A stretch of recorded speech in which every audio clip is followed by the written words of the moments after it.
points in a half. So that first half, obviously, their offense, your defense, what was the problem for you guys in that first half? Well, they played great. I thought West Virginia played great. I thought State controlled the game, and Harris was terrific, and Williams was by far the best big in the game. I mean, he was great. So we were lucky they only had 50. I think they were on pace to get 60 halfway through the half. So we really hunkered down defensively and did a better job late. But they were terrific, and then we didn't guard at all. We've gone through stretches this year where we haven't guarded well, but I think that's probably as poor as we've been. But give them credit; they were better, a lot better than us offensively than we were defensively. They took advantage of you not having the big guy, though, don't you think? We've always kind of taken the approach. It doesn't matter who's out there. We gotta adjust or do whatever. And did we miss him? We probably did. But Williams also made a lot of his shots stepping away from the basket too. So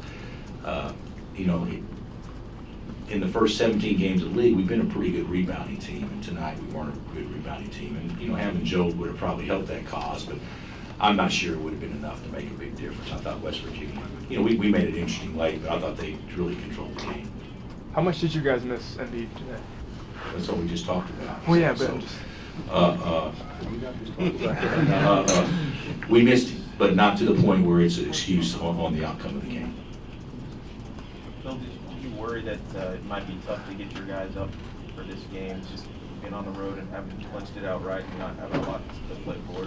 You know what? I think that's a kind of a bogus statement too. If you have to get up to play a game that's on national TV and play against, if you're a guard, you get a chance to play against the best scoring two guard in the league. And if you're a point guard, you get a chance to play against the best point guard in the league. And so, to me, you should be up automatically about those things. So that we didn't appear to be as up as what we could be from an energy standpoint, but I don't want to use that as an excuse, because this time of year, guys got to get up. I mean, so that's not fair. Could you go a little bit more into one state? You sound like you just said you consider him the best point guard. Oh yeah. If you true point guard, you could obviously put Marcus into that equation, or you can put Kane into that equation. There's three studs, but they're kind of combo type guards. But when you talk about a true league guard, there's no question he's the best. And I think that Kane's a little bit different and Marcus is a little bit different. But if those all three are playing point guard for the respective teams, that team's got a chance to be really good. There's three really good guards in our league that are point guards, but he's the best true point guard. What'd you think of Wiggins setting the KU freshman record in scoring and his performance? Well, Andrew, to me, their big three had 74 points on us, and our big one had 41. So I thought Andrew, probably as well as he's played all year long, he was plugged into the game. He gets 8 rebounds. He is our best defender, even though we didn't guard for the flip. Gets 4 block shots, gets 5 steals. He was great. Anytime you get 41 points, which I never did on 18 shots, that means that you probably had a pretty good day. But I think that Andrew, certainly, there's nobody in America that'll have a better game than what Andrew had today. I mean, he was really good. What about Tharp? What did you think of his? Well, he didn't play as much. I thought he got off to a rough start, and he needs to do some things probably to help lead us a little bit when things aren't going well. But we just tried to play the most competitive guys there late. And I thought Maury was terrific with his energy, and so that's one thing that Jim Harbaugh spoke to our team about, is energy always finds the ball, and when you really think about it, it's true.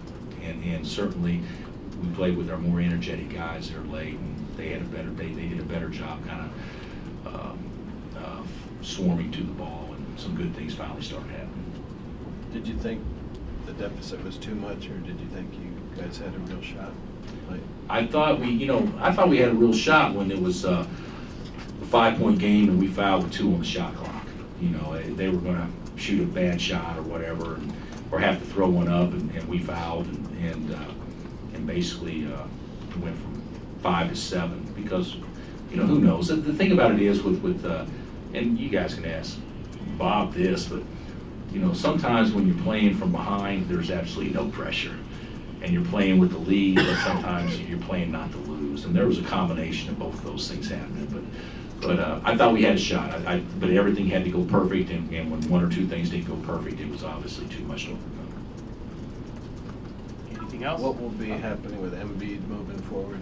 We're going to get him reevaluated tomorrow, and hopefully we'll get real positive news, and I'm hopeful that he can be back out on the practice floor very, very soon. But we're not going to put him out there just because he feels better. We're going to put him out there because the doctor says it's time for him to get back out there, and hopefully it'll be real soon. If not, then we'll set him a little longer. But we still don't think it's going to affect the NCAA tournament anyway. Is that a back specialist who looks at him, or is it? Yeah, we've got a couple different people reading different things and looking at him. Yeah. All right, Coach. Okay.